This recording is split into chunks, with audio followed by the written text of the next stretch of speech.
Voilà les nouvelles. Habemus papam.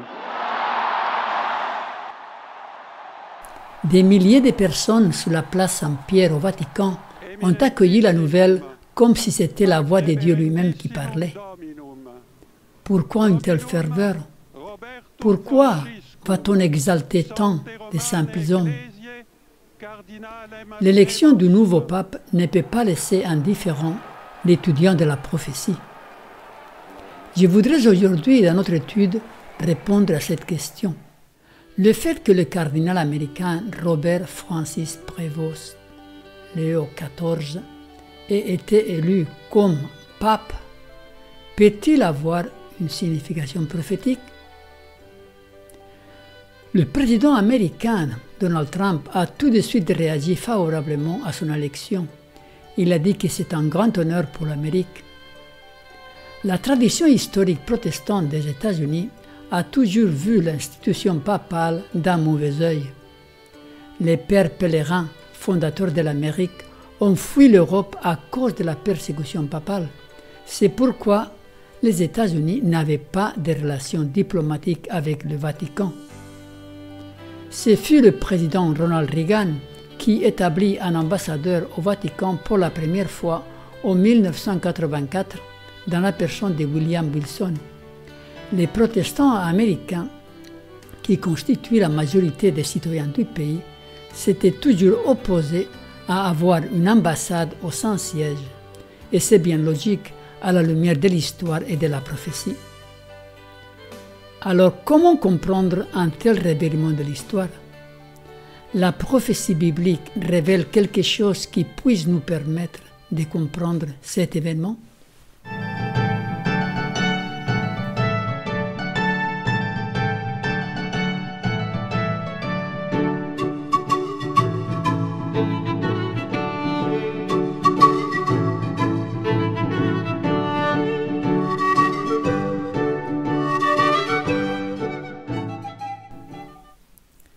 Le premier pape originaire des États-Unis, est-ce prophétique? C'est la première fois dans l'histoire qu'un cardinal né aux États-Unis accède au poste de pape. Ceci montre l'influence grandissante de l'Église catholique aux USA. Autrefois pays d'asile pour les protestants qui fuyaient les persécutions papales du Moyen Âge, l'Amérique est en train de devenir un bastion du catholicisme. Il suffit de regarder ce qui se passe dans la politique actuelle. J.D. Vance est le vice-président, il est catholique.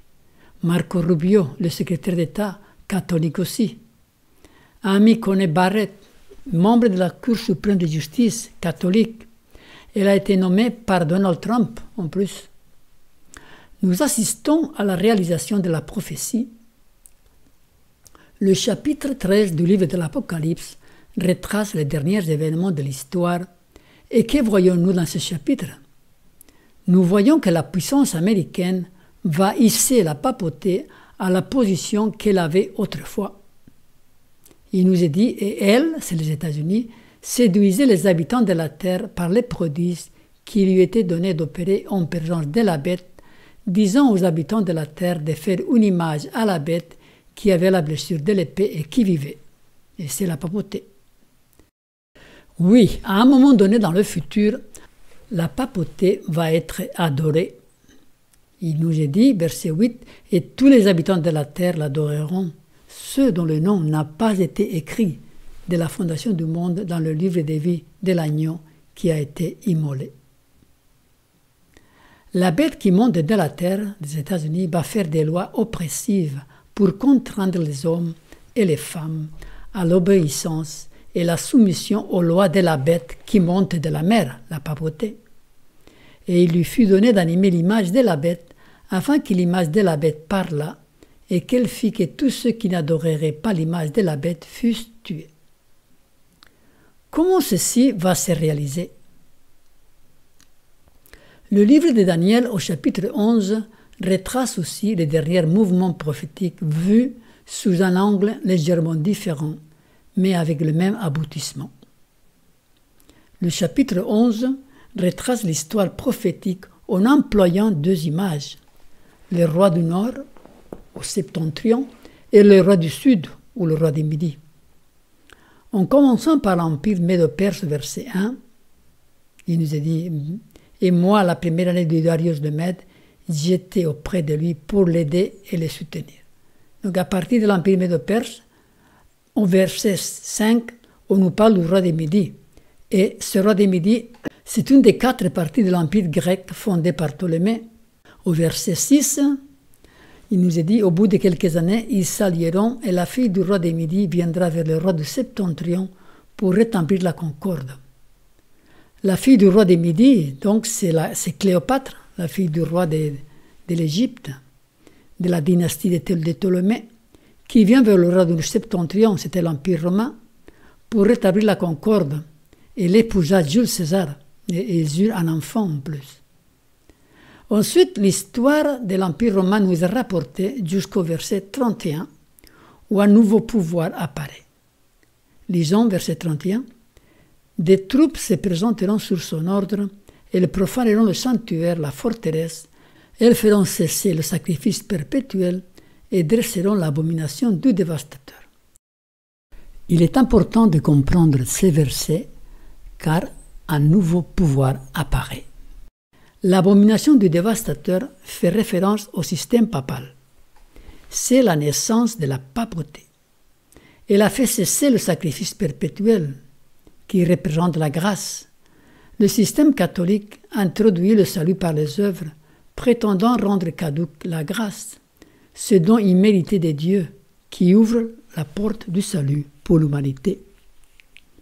Au VIe siècle, Luther redécouvrira que nous sommes sauvés uniquement par grâce. Sola gratia, il disait.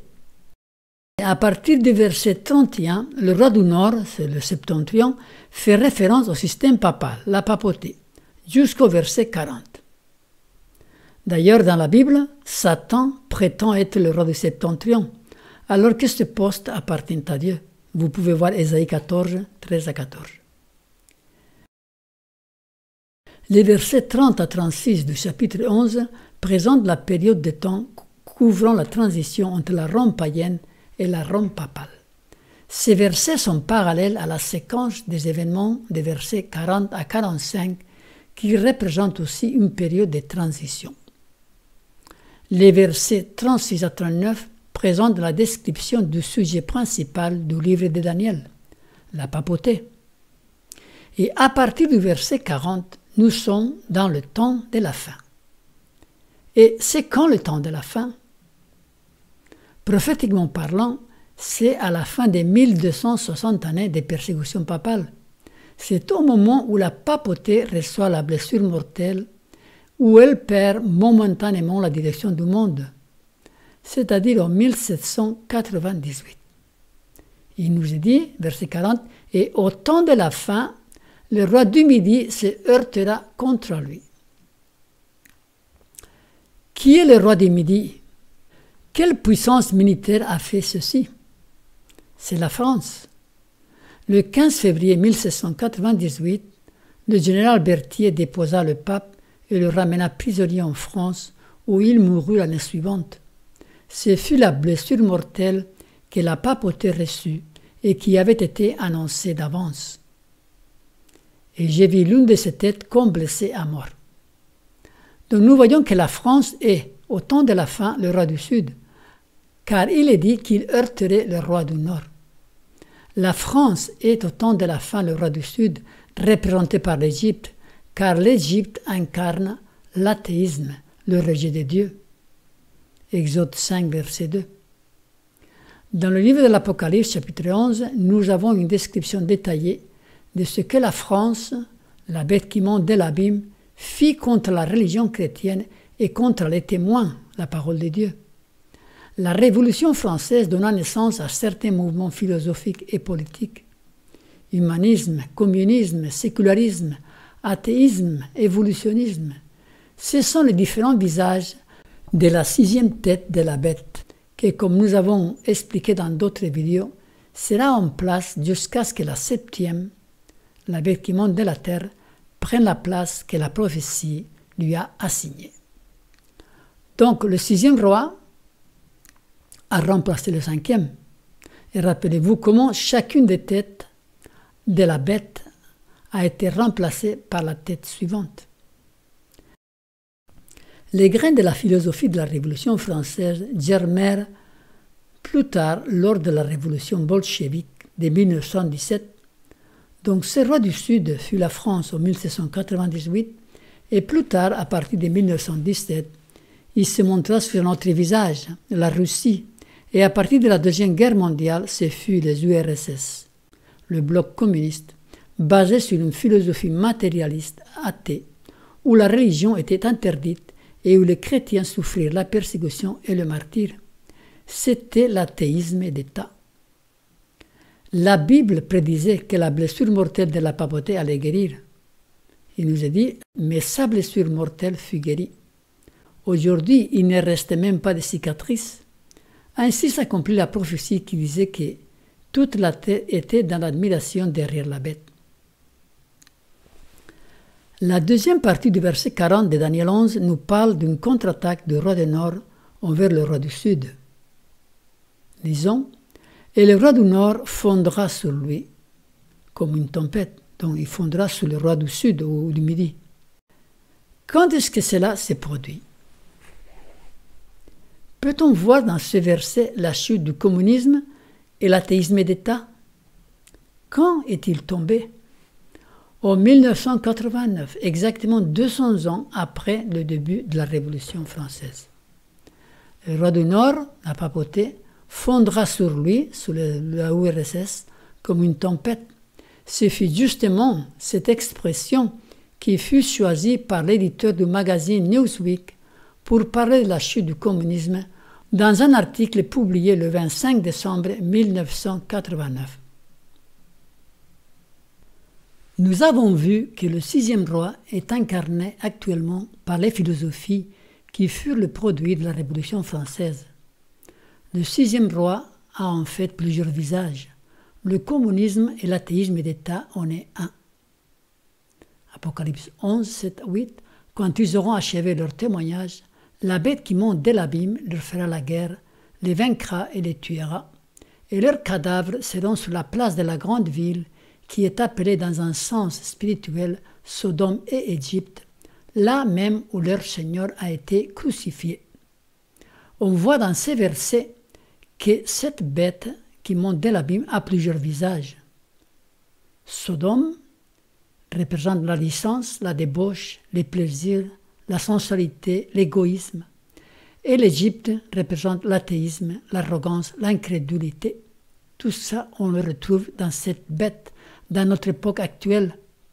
Même le wokisme actuel est un autre visage du même roi. La chute du communisme, à notre avis, marqua le début de la chute du sixième roi. L'humanisme séculier cédera la place au septième roi. Le huitième roi, la papauté, régnera ensemble avec le septième. Tous ces événements, nous les verrons dans une prochaine vidéo intitulée « La chute du sixième roi, l'effondrement de l'humanisme séculier ». Nous avions vu aussi, dans l'étude du livre de Daniel au chapitre 7, que la petite corne, la papauté, avait enlevé 3 cornes pour pouvoir grandir. Nous verrons que la papauté à la fin devra aussi soumettre 3 entités avant de pouvoir régner en souveraine. Le sixième roi sera la première entité et le communisme en fait partie. Qui a été l'auteur de la chute du communisme et l'athéisme d'État? Il nous est dit au verset 40, avec des chars et des cavaliers et beaucoup de navires. Les rois du Nord, la papauté, aidés par la puissance militaire, chars et cavaliers, et économique, navires, des États-Unis. Ainsi, le modèle se répète et se confirme. Le sixième roi est déplacé par le septième, comme nous avons vu que cela a été le cas pour le roi précédent. Dans ce cas précis, le huitième roi a collaboré aussi. Pouvons-nous vérifier ces choses dans l'histoire? Oui. De nombreuses citations des grands magazines du monde ont révélé les entretiens secrets entre le président Ronald Reagan et le pape. Seuls le président Ronald Reagan et le pape Jean-Paul II étaient présents à la bibliothèque du Vatican ce lundi 7 juin 1982. Il s'agissait de leur première rencontre et leur discussion dura 50 minutes. Lors de cette rencontre, Reagan et le pape se mirent d'accord pour entreprendre une campagne clandestine afin d'accélérer la dissolution de l'Empire communiste. Le premier conseiller de sécurité nationale de Reagan, Richard Allen, déclare « C'était l'une des plus grandes alliances secrètes de tous les temps ». Les États-Unis ont aidé militairement pour la chute du communisme. Considérez l'intervention américaine au Nicaragua, en Angola, en Afghanistan, au Cambodge, au Venezuela, au Vietnam et dans d'autres pays pour empêcher l'implantation du communisme. Ceci a été le cheval de bataille pendant toute la guerre froide entre les États-Unis et l'URSS. Des milliards de dollars ont été et sont encore dépensés dans cette guerre. Ensuite, la prophétie nous dit « Il fait référence au roi du Nord, s'avancera dans des terres, débordera comme un torrent et passera. » Depuis la chute du communisme, la papauté a rétabli des relations diplomatiques avec beaucoup de pays, tous les pays du bloc communiste, les États-Unis et d'autres. La prophétie compare ceci au fait de s'avancer dans des terres. Pourquoi la Bible mentionne la chute du communisme dans la prophétie? La chute du communisme et de l'athéisme d'État est très significative pour plusieurs raisons. Le communisme s'attaquait directement au peuple de Dieu, comme l'avait fait la Révolution française d'ailleurs. C'était un système politique oppresseur similaire à celui de la France. Après la chute du bloc soviétique, nous avons assisté à un regain de la foi considérable dans tous les pays communistes d'autrefois. L'athéisme d'État n'existait plus dans le pays qui autrefois se trouvait derrière le rideau de fer. Aujourd'hui, la Russie se veut être un défenseur des valeurs traditionnelles, parmi eux la foi chrétienne orthodoxe. Poutine est un fervent défenseur de l'Église orthodoxe. Il n'y a plus de persécution des chrétiens comme autrefois dans ces pays du bloc communiste. C'est pour toute cette raison que la chute du communisme est mentionnée dans la prophétie. Rappelez-vous que dans l'histoire et la prophétie, la parole de Dieu dépeint les conflits longs et ininterrompus entre la vérité et l'erreur. La Bible décrit uniquement les événements en rapport avec le grand conflit entre la vérité et l'erreur, entre Satan et le peuple de Dieu. Elle est focalisée du point de vue géographique sur l'Europe et l'Amérique. Ce qui se passe en Chine ou en Afrique n'est pas le focus de la prophétie. Le verset suivant nous décrit la deuxième entité qui sera soumise. Il, c'est toujours le roi du Nord, entrera dans le plus beau des pays. Quel était le plus beau des pays dans l'Ancienne Alliance? La Palestine, évidemment. Dieu avait choisi cette région du globe pour introduire son peuple, pour qu'il puisse l'adorer en toute liberté et mettre en pratique ses commandements. C'était un pays prospère, capable de répondre à tous les besoins temporels de l'ancien Israël. C'était le carrefour du monde de l'époque. Quel est le pays choisi par Dieu pour l'Israël moderne? Quel fut le pays choisi par Dieu pour protéger son Église persécutée dans l'Europe? Apocalypse 12:16. Et la terre secourut la femme, et la terre ouvrit la bouche et engloutit le fleuve que le dragon avait lancé de sa bouche. Le terme « la terre » ici fait référence au continent américain. Rappelez-vous que la bête qui monte de la terre correspond aux États-Unis.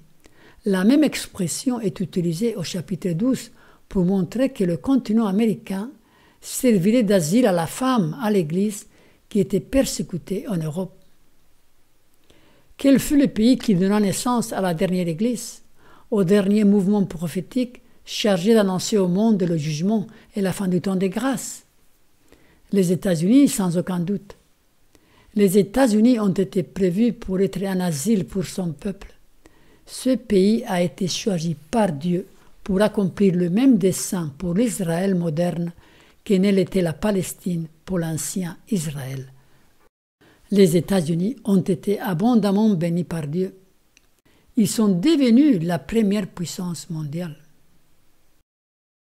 Lorsque le pays que Dieu avait prévu pour être un asile pour son peuple, afin qu'il puisse l'adorer selon la voie de sa conscience, le pays sur lequel le bouclier de son omnipotence a reposé pendant de longues années, le pays que Dieu a favorisé en les rendant dépositaires de la pure religion du Christ.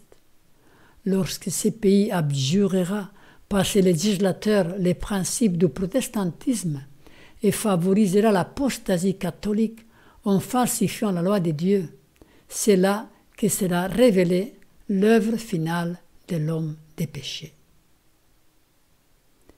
De la même manière que Clovis, le roi des Francs, aida la papauté à conquérir l'Europe en 508 en chassant les Visigoths et en acceptant la foi catholique, les États-Unis, avec leur sainte alliance avec le Vatican, ont soutenu cette puissance pour la chute du communisme, et ils vont faire plus tard que tout le monde se prosterne devant elle. Et elle séduisait les habitants de la terre par les prodiges qui lui étaient donnés d'opérer en présence de la bête, disant aux habitants de la terre de faire image à la bête qui avait la blessure de l'épée et qui vivait. La papauté agit toujours de la même façon. Elle cherche le soutien des puissances militaires du monde pour arriver à ses fins. Les États-Unis d'Amérique est le pays actuel où coule le lait et le miel. Le dernier mouvement prophétique est né là.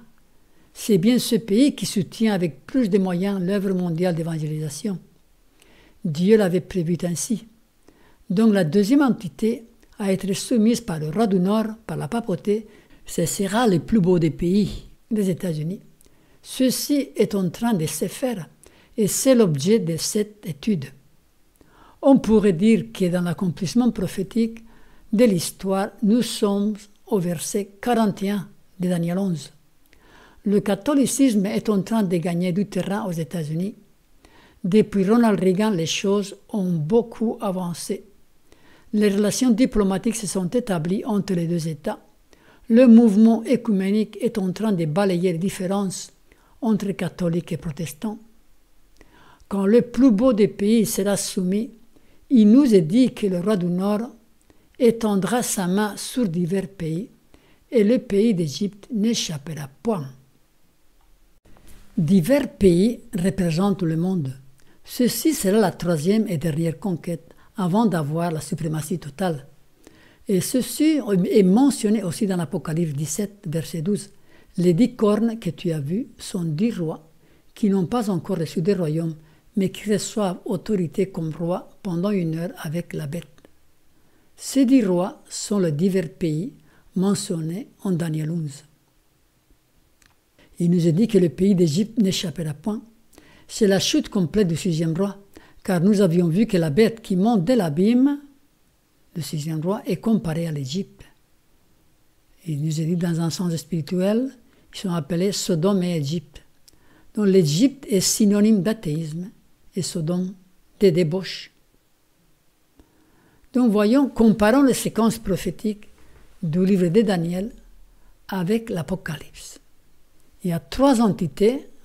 Daniel 8, 9, on voit les 3 cornes qui ont été arrachées par la petite corne qui montait, les Visigoths, les Vandales et les Ostrogoths. Daniel 11, on voit le roi du Sud, Daniel 11, verset 40, et l'Égypte, Daniel 11, 42. Et dans l'Apocalypse 13 et 17, c'est la bête qui monte de l'abîme, le 6e roi d'Apocalypse 17, avec ses différents visages, communisme, athéisme, humanisme, séculier, évolutionnisme, etc. La deuxième entité, c'est le plus beau des pays, les États-Unis, verset 41. Et dans l'Apocalypse, c'est la bête qui monte de la terre. Républicanisme et protestantisme, apostat, les faux prophètes d'Apocalypse 13 et le 7e roi d'Apocalypse 17. Et la troisième entité, divers pays, le verset 42, ça correspond aux 10 cornes d'Apocalypse 17, verset 12, qui règnent avec la papauté pendant 1 heure. Ainsi, nous retrouvons les 3 entités aussi bien dans Daniel que dans l'Apocalypse. Dans l'étude des prophéties, il doit y avoir une harmonie parfaite entre le livre de Daniel et celui de l'Apocalypse. Parlons maintenant du nouveau pape. La nomination du nouveau pape né aux États-Unis n'est pas dans la prophétie, mais elle révèle cette prédiction prophétique. Il, le roi du Nord, entrera dans le plus beau des pays. Le catholicisme envahit les États-Unis, autrefois pays majoritairement protestants et anticatholiques.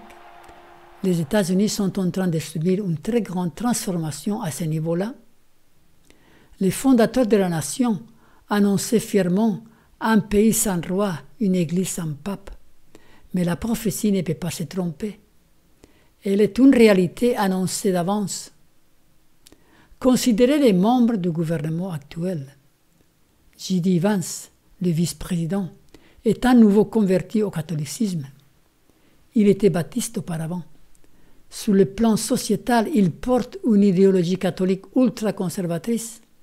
Il brandit son catholicisme comme un étendard, allant jusqu'à faire de sa foi une composante de la guerre culturelle lancée par l'administration Trump et le monde MAGA, Make America Great Again. C'est donc pas un hasard s'il avait choisi les célébrations de Pâques pour se rendre à Rome.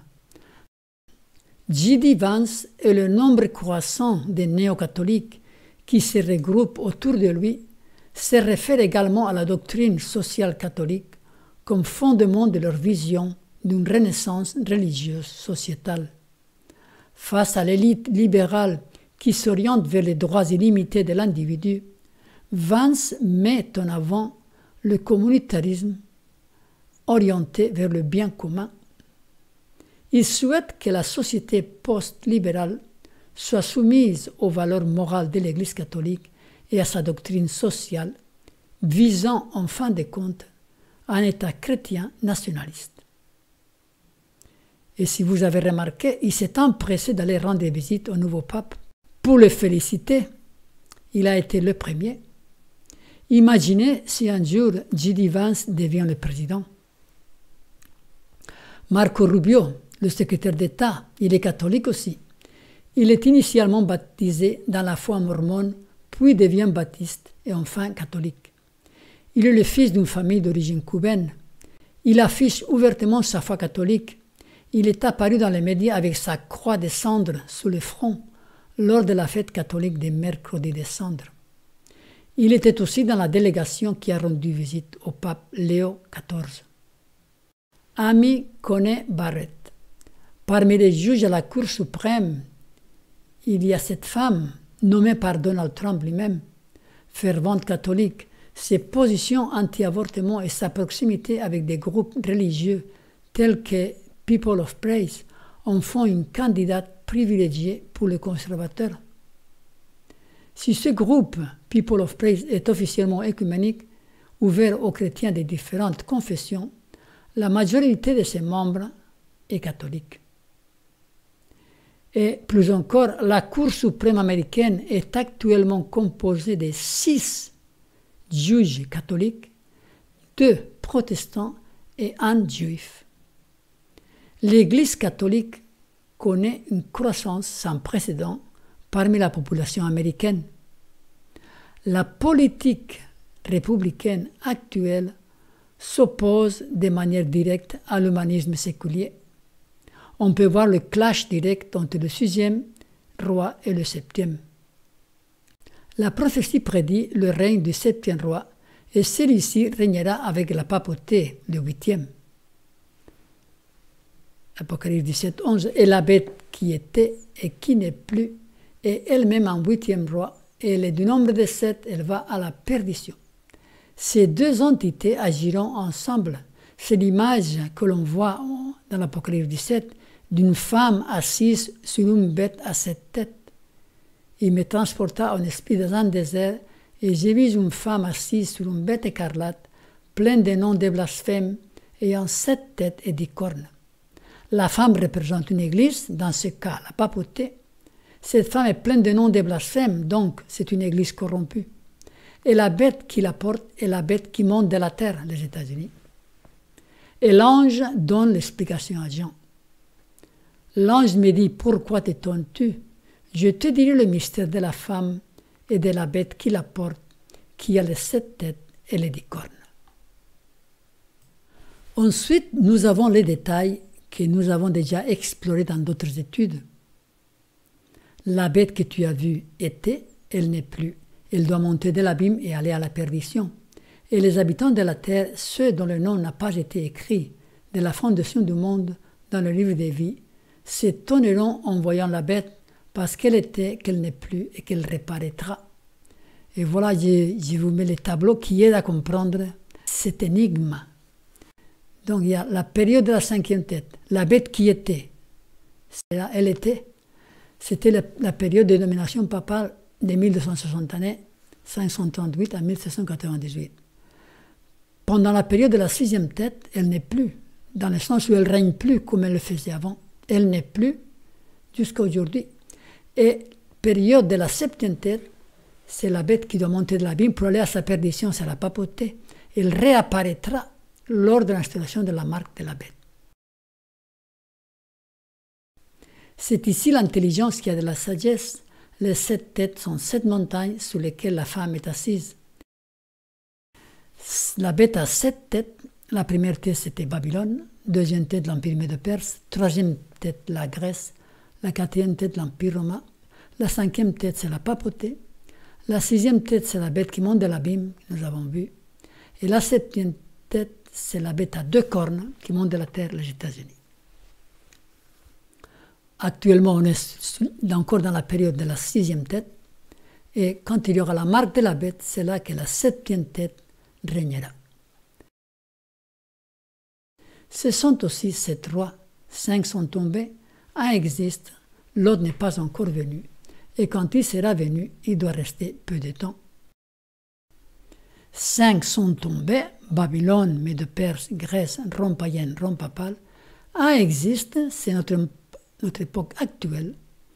La bête qui monte de l'abîme, en 1798, comme nous avons déjà vu, l'humanisme a plusieurs visages.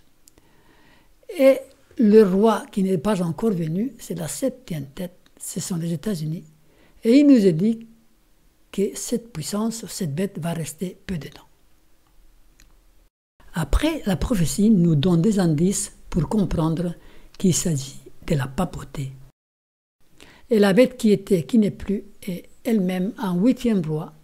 Elle est du nombre de 7, elle va à la perdition. La bête qui était, qui n'est plus aujourd'hui et qui réapparaîtra comme un 8e roi lors de l'installation de la marque de la bête. Elle régnera ensemble avec la 7e, la femme montée sous la bête. Le livre de Daniel et de l'Apocalypse ne sont qu'un. Il faut les étudier ensemble et il faut que l'interprétation tienne compte des 2 livres. Les livres de Daniel et de l'Apocalypse font un. Le premier est une prophétie et l'autre une révélation. L'un est scellé et l'autre ouvert. Daniel et Apocalypse doivent être en harmonie impérativement dans nos conclusions. Le rapprochement entre le protestantisme et le catholicisme est prophétique. Dans le chapitre 13 et 19 de l'Apocalypse, on nous parle du faux prophète comme étant l'auteur des prodiges qui conduiront à la marque de la bête. Il nous est dit, elle, la bête qui monte de la terre, des États-Unis, protestantisme et républicanisme agissant ensemble. Donc elle séduisait les habitants de la terre par les prodiges qui lui étaient donnés d'opérer en présence de la bête, disant aux habitants de la terre de faire une image à la bête qui avait la blessure de l'épée et qui vivait. Et Apocalypse 19, et la bête, c'est la papauté, fut prise et avec elle le faux prophète sur le protestantisme apostat qui avait fait devant elle les prodiges par lesquels il avait séduit ceux qui avaient pris la marque de la bête et adoré son image. Ils furent tous les 2 jetés vivants dans les temps ardents des feux et des soufre. Et nous avons déjà exploré l'identité du faux prophète et vous pouvez voir la vidéo qui porte ce titre même. Voici une citation faite à une époque où le catholicisme n'était pas du tout bien vu ni accepté aux États-Unis. Par les mouvements qui progressent actuellement aux États-Unis et cherchent à procurer l'appui de l'État aux institutions et aux usages de l'Église, les protestants marchent dans les pas du papisme. Que dis-je, bien plus, ils ouvrent la porte à la papauté afin qu'elle regagne dans l'Amérique protestante la suprématie qu'elle a perdue en Europe. Remarquez la dernière phrase. Ils ouvrent la porte à la papauté afin qu'elle regagne dans l'Amérique protestante la suprématie qu'elle a perdue en Europe. Qui aurait pu croire à une telle chose à l'époque où ceci a été écrit? C'est de l'inspiration, tout simplement. Et c'est ce que l'on voit aujourd'hui se réaliser aux États-Unis. Les choses ont bien changé. Voyons dans un tableau l'évolution rapide de l'histoire. Dont les États-Unis étaient un pays anticatholique. Mais le 6 décembre 1959, le pape Jean XXIII a reçu le président des États-Unis d'Amérique, Dwight Eisenhower, au palais apostolique. C'était la première fois qu'un président américain rencontrait le pape. 1965, le pape Pie VI visite l'ONU. 1979, le pape Jean-Paul II se rend en visite officielle aux États-Unis sous la présidence Reagan. 1989, le président Ronald Reagan établit pour la première fois des relations diplomatiques avec le Vatican. Le pape polonais a ensuite rencontré 4 autres présidents des États-Unis. Ronald Reagan, 4 fois, George Bush, 2 fois, Bill Clinton, 4 fois, et George Bush, le fils, 3 fois. En 2005, à la mort du pape Jean-Paul II, 3 présidents américains se retrouvent agenouillés devant sa dépouille. 2008, le pape Benoît XVI se rend aux États-Unis sous l'administration Bush. 2015, le pape François Ier visite le Congrès et le Sénat américain. Il a été applaudi, ovationné. Le 24 mai 2017, le président Donald Trump fut reçu en audience par le pape François au Vatican. En 2021, le président Joe Biden, de confession catholique, accède à la présidence. 2025, le président Donald Trump nomme au poste clé de son administration plusieurs personnes de confession catholique. Mai 2025, le premier pape né aux États-Unis prend la tête de l'Église romaine mondiale. On ne peut pas nier l'évolution impressionnante des relations entre la bête qui monte de la terre et celle qui monte de la mer. On a basculé d'une animosité ouverte et agressive à une amitié dans les échelons les plus élevés du pouvoir. Qui aurait pu prédire un tel rapprochement? La Bible uniquement, car Dieu est omniscient. La bête qui monte de la terre séduisait les habitants de la terre par les prodiges qui lui étaient donnés d'opérer en présence de la bête, disant aux habitants de la terre de faire une image à la bête qui avait la blessure de l'épée et qui vivait. C'est la papauté. Le reste de la prophétie s'accomplira en son temps. Soyons patients. Prions pour avoir du discernement spirituel. Amen.